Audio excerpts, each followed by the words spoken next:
todos, peço a vossa colaboração para irmos à sessão de televoto. Portanto, eu vou tentar apresentar alguns casos clínicos. O primeiro é um bocadinho mais demorado e vai ser mais esmiuçado, os outros são mais rápidos, porque o primeiro é que vai centralizar toda a discussão.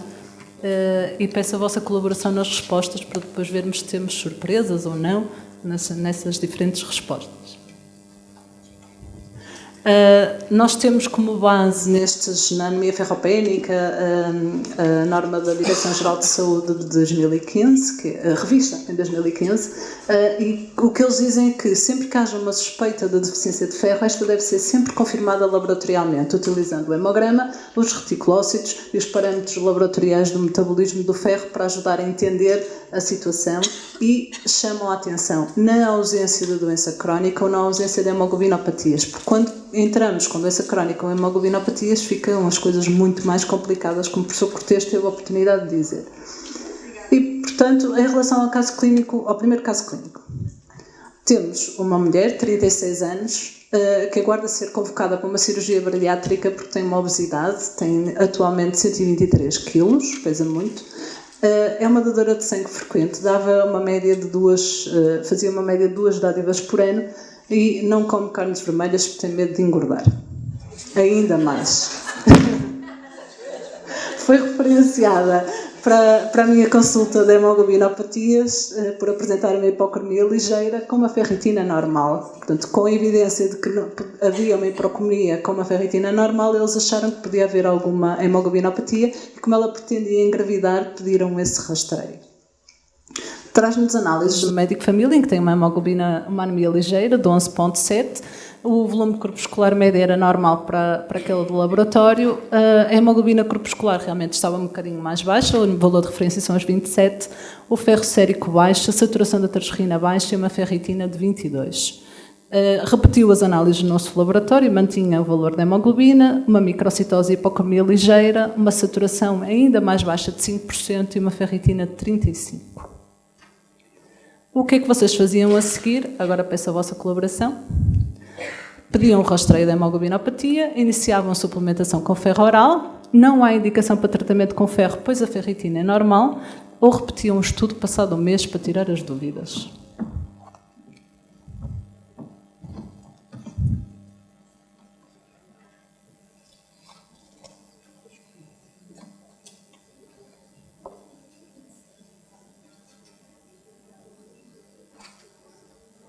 Ok, acho que estamos de acordo. Portanto, o que aqui estava indicado seria iniciar a suplementação com ferro oral. Eu coloco outra questão. Estamos a falar de uma mulher que quer engravidar e, portanto, sem dúvida que pedir também o rastreio de hemoglobinopatias também é uma resposta válida e aceitável, porque as normas da DGS de rastreio das hemoglobinopatias de 2004 dizem que as grávidas ou mulheres que pretendem engravidar devem fazer o rastreio independentemente de terem deficiência de ferro ou não. Portanto, aceitaríamos as duas respostas nesta situação. Não tem indicação para tratamento com ferro, pois a ferritina é normal, isso é completamente errado. Vimos que a situação, não se esqueçam que a obesidade é uma situação inflamatória. A obesidade é um típico exemplo de inflamação. São situações em que as ferritinas estão aumentadas, o mais normal ou aumentada, à custa da inflamação e não à custa das reservas de ferro. Repetir o estudo passado um mês também está completamente contraindicado, até porque iríamos agravar a situação à doente e provavelmente iríamos ainda agravar mais a anemia. Não esquecer que as normas da DGS dizem para suplementar e corrigir a deficiência de ferro, independentemente de haver anemia ou não. Portanto, mesmo havendo evidência de deficiência de ferro sem anemia, o recomendado é suplementar estes doentes. Passado 2 meses de tratamento com ferro oral, ela volta na mesma ao hospital. Agora já não tem anemia, 12,7 hemoglobina, mantém uma ligeira microcitose e uma hemoglobina corpuscular ali no limite inferior. O ferro está relativamente baixo, saturação da transferrina 10% e a ferritina mantém-se nos 35%. O rastreio de hemoglobinopatias que fizemos foi negativo, portanto não havia evidência de nenhuma variante, se bem que ainda não podemos excluir uma alfa-talassemia, que teria que ser feito estudo genético. Perante esta situação, o que é que vocês faziam? Pedir rastreio genético de alfa-talassemia, pois mantém uma microcitose apesar da ferritina normal, manter a mesma suplementação com ferro oral, Suspender o tratamento com ferro, pois a ferritina mantém-se normal, ou mudar a formulação de ferro para ferro lipossómico.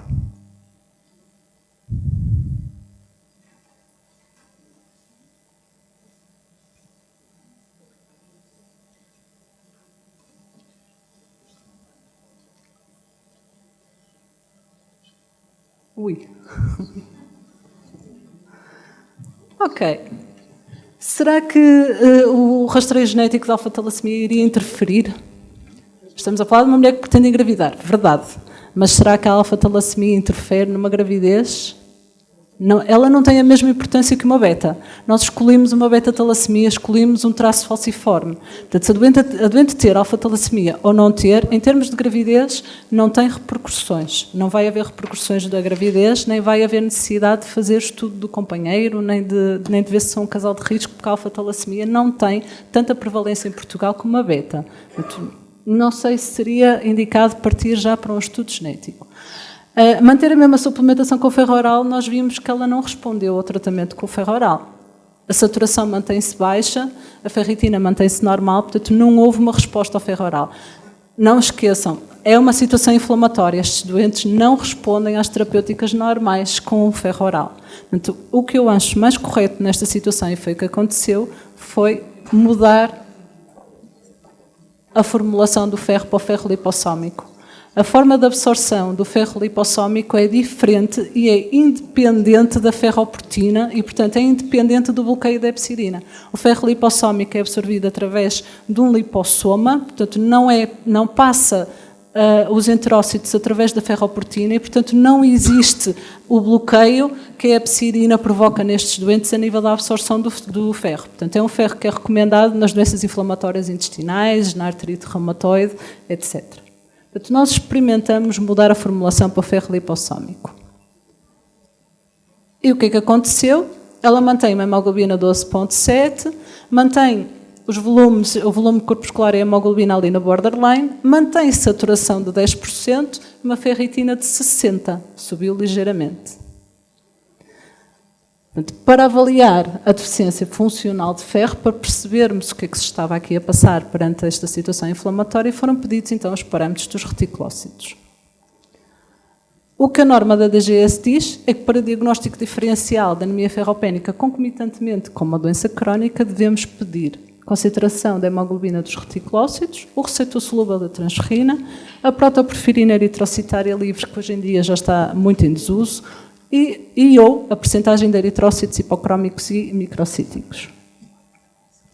Os reticulócitos são um parâmetro extremamente sensível e precoce da deficiência de ferro, como o professor Cortês já teve a oportunidade de dizer, e a abordagem ou a quantificação dos eritrócitos microcíticos e hipocrómicos também pode ser um marcador útil de deficiência de ferro e não é influenciado pela inflamação. Portanto, nós fomos fazer essa avaliação dos reticulócitos e o que encontramos foi um índice, a fração imatura dos reticulócitos ligeiramente aumentada. Nós consideramos que o valor normal vai até aos 10%, significa que esta medula está estimulada, está a tentar produzir reticulócitos, apesar da contagem ser normal. Encontramos um rate HE de 29%, uma percentagem de eritrócitos hipocrómicos de 5,5, portanto superior aos 2,5, que é considerado como um valor de cutoff, e uma percentagem de eritrócitos microcíticos de 6%. Portanto, perante esta situação em que a percentagem de eritrócitos hipocrómicos é superior a 2,5 e que a concentração da hemoglobina dos reticulócitos é inferior a 29, nós temos a certeza de que existe uma deficiência de ferro. Por isso, fomos prescrever o ferro endovenoso, porque a doente não respondeu a nenhuma das formulações de ferro oral e esperamos reavaliar a recuperação hematológica depois. Para fazermos o ferro endovenoso, a DGS recomenda também fazer uma monitorização da vitamina B12 e dos folatos e da proteína C reativa. Fizemos esses doseamentos nesta doente que se encontravam normais, a vitamina B12 e o ácido fólico, e a PCR ligeiramente aumentada, como estávamos à espera de encontrar. E ela então iniciou o ferro endovenoso numa contagem de 600 mg segundo a fórmula de Ganzoni.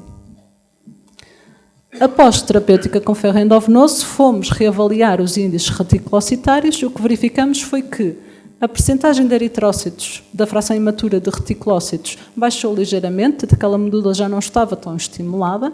O rate HE subiu para valores completamente normais, 32,3, portanto esta doente já não tem deficiência de ferro. A percentagem de eritrócitos hipocrómicos e microcíticos diminuiu, portanto o que significa que a doente respondeu ao tratamento com ferro endovenoso. Ok, segundo caso. Uma senhora de 81 anos está internada no Serviço de Medicina Interna por uma agudização da doença renal crónica, está a efetuar eritropoetina e ferro oral por causa da sua doença renal e ela entra com uma agudização desta situação com necessidade de efetuar a hemodiálise na urgência.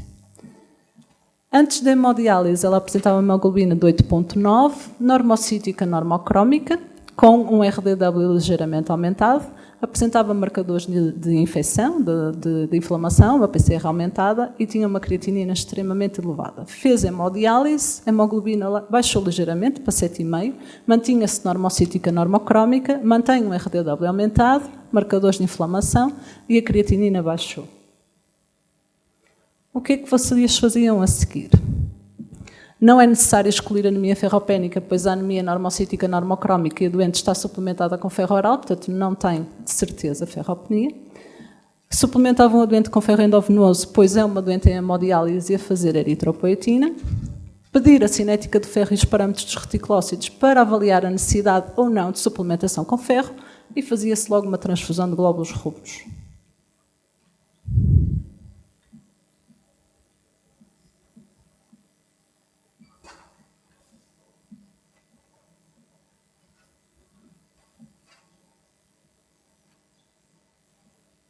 Claro, depois de tudo o que nós estivermos a falar agora, esta resposta é óbvia. Pedir a cinética do ferro e avaliar os parâmetros dos reticulócitos para ver se a doente tem ou não deficiência de ferro e beneficia ou não em suplementação. Não é necessário excluir a anemia ferropénica.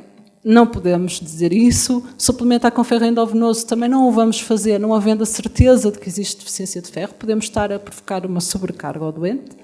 A transfusão dos glóbulos rubros nós também sabemos que está indicada em determinadas situações e esta não é uma delas.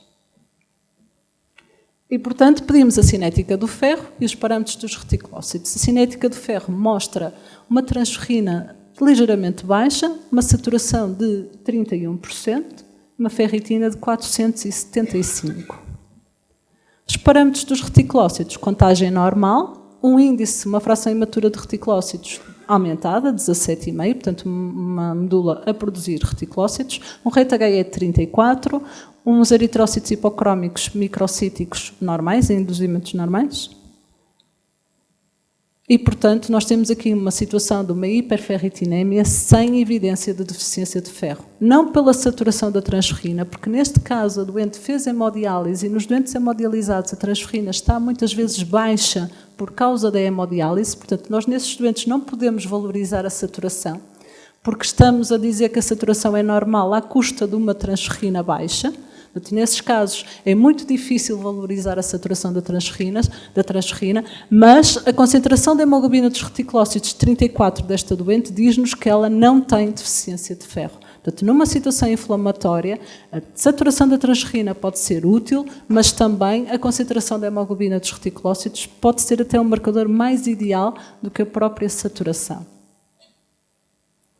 E por isso as normas americanas da doença renal crónica indicam a utilização não só da saturação da transferrina, mas também da concentração da hemoglobina dos reticulócitos para saber se os doentes com doença renal crónica beneficiam ou não de suplementação com ferro. Terceiro caso. Temos um homem de 71 anos, internado no Serviço de Medicina Interna por suspeita de infecção urinária num doente que tinha antecedentes de artrite reumatoide.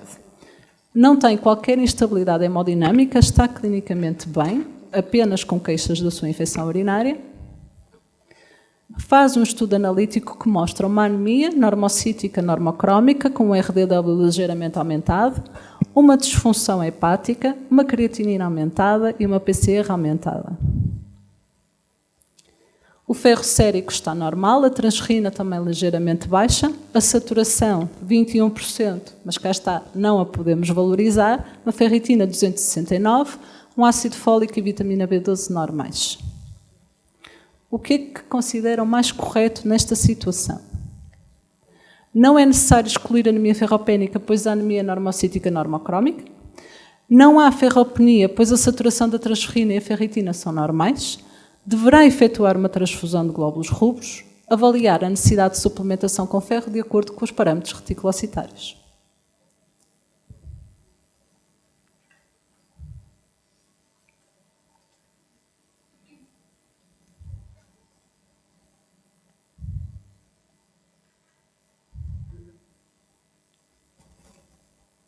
Óbvio.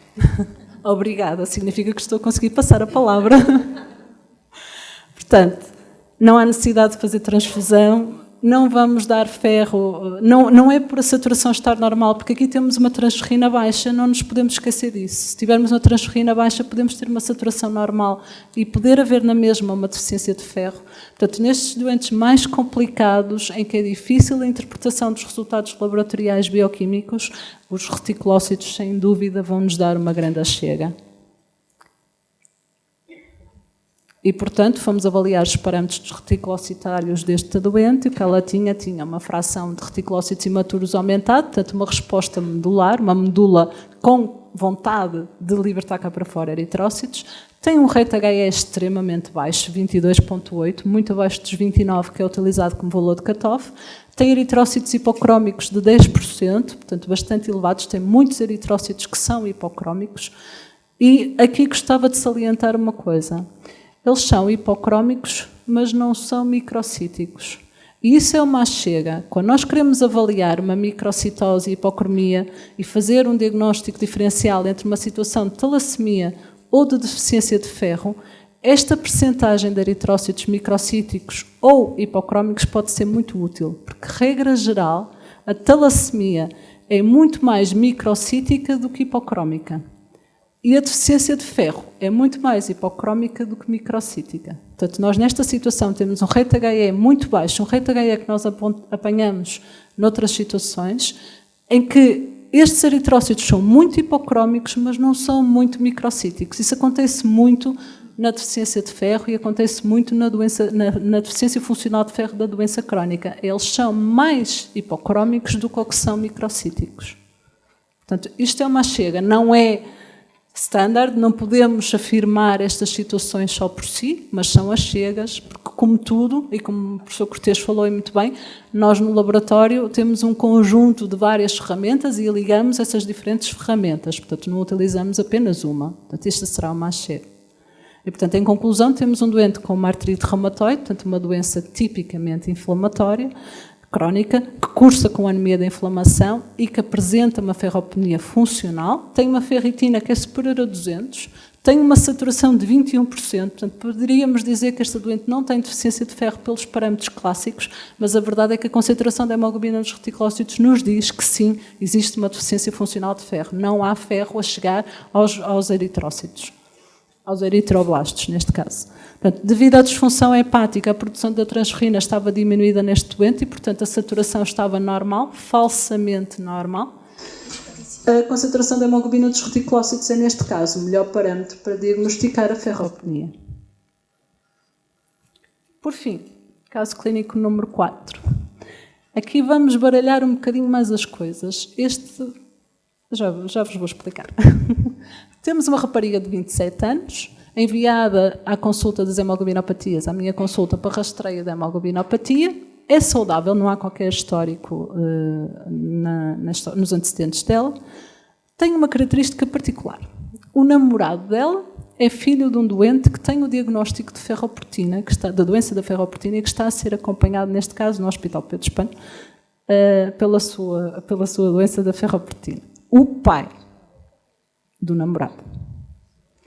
Ela faz um hemograma e tem uma hemoglobina de 11,6, uma anemia ligeira, microcítica e hipocrómica, com um RDW normal, 15% de RDW normal. Tem uma ferritina de 57 e um ácido fólico ligeiramente baixo. Após recorrer ao médico de família com estes resultados, o médico de família decide iniciar a suplementação com ácido fólico e referenciar a consulta das hemoglobinopatias.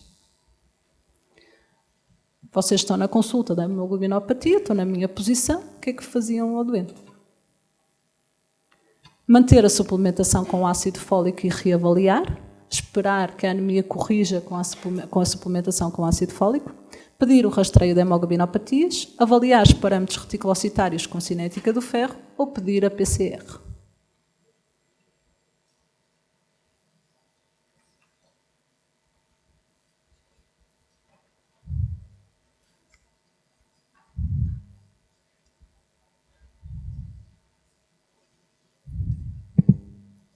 Ok.